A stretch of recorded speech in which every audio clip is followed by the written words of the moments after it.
Hello friends, welcome to Sanvi's kitchen. तर आज आपण काळ्या वाटाण्याची उसळ बघणार आहोत.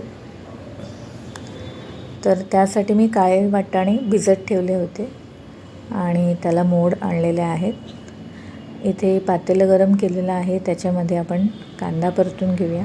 तर काळ्या वाटाण्याच्या उसळीसाठी आपण एक वाटण करत आहोत.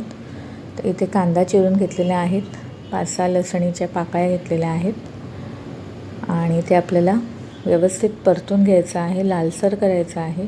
त्यानंतर असे सुकं खोबरं असं स्लाईस करून मी त्याच्यामध्ये घातलेलं आहे, तेही आपल्याला परतायचं आहे. ह्यातले खडे मसाले आपल्याला घ्यायचे आहेत, तर तेही मी थोडेफार याच्यामध्ये घालत आहे.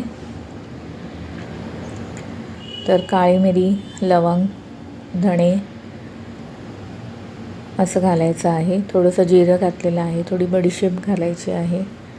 तर जे अवेलेबल होतं माझ्याकडे ते मी घातलेलं आहे आणि व्यवस्थित आपल्याला हे परतून घ्यायचं आहे.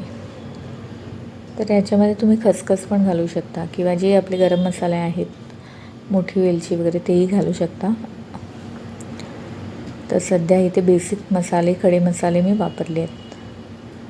तर हे मिश्रण जे आहे आपल्याला हे कूल डाऊन करायचं आहे आणि मग आपण हे वाटून घेऊया. तर हे बघा, काळे वाटाणे आहेत, हे मी शिजवून घेतलेले आहेत आणि आपलं वाटण पण तयार आहे. तर एक पातेलं गरम करायचं आहे, त्याच्यामध्ये तेल घालायचं आहे आणि आपल्याला हा मसाला जो आहे हा तेलावरती परतून घ्यायचा आहे.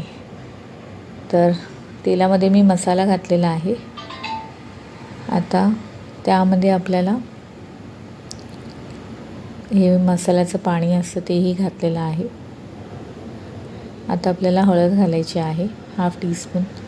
नंतर 1/2 टीस्पून रेड चिली पावडर. नंतर आपल्याला जिरा पावडर, धणे पावडर 1/2 टीस्पून, किंवा तुम्हाला हवं असेल तर तिखट कमी जास्त तुम्ही करू शकता. तर मी इथे थोडं कमीच घेतलेलं आहे तिखट. चवीनुसार मीठ घालायचं आहे आणि थोडं मीठ आधी वाटाणे शिजवताना पण मी काळे वाटाणे शिजवताना मी घातलं होतं. तर हा मसाला जो आहे हा परतून घ्यायचा आहे. आता आपण बॉइल्ड काळे वाटाणे याच्यामध्ये घालूया आणि मिक्स करून ह्याला छान अशी उकळी आणायची आहे. तर हे आता मी स्टीम राईस केलेलं आहे त्याच्याबरोबर सर्व करणार आहे, त्यामुळे मी थोडंसं असं पातळच ठेवलेलं आहे.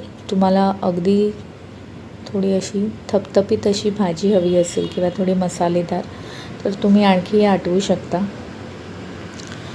तर इथे हे बघा, छान अशी उकळी आलेली आहे आणि आता आपण चेक करूया. आपली उसळ जी आहे ही झालेली आहे, खूप टेस्टी लागते. आणि हा बघा, गरमागरम स्टीम राईस पण रेडी आहे. तर हे आम्ही आता खाणार आहोत. तर होप तुम्हाला माझी ही रेसिपी आवडली असेल.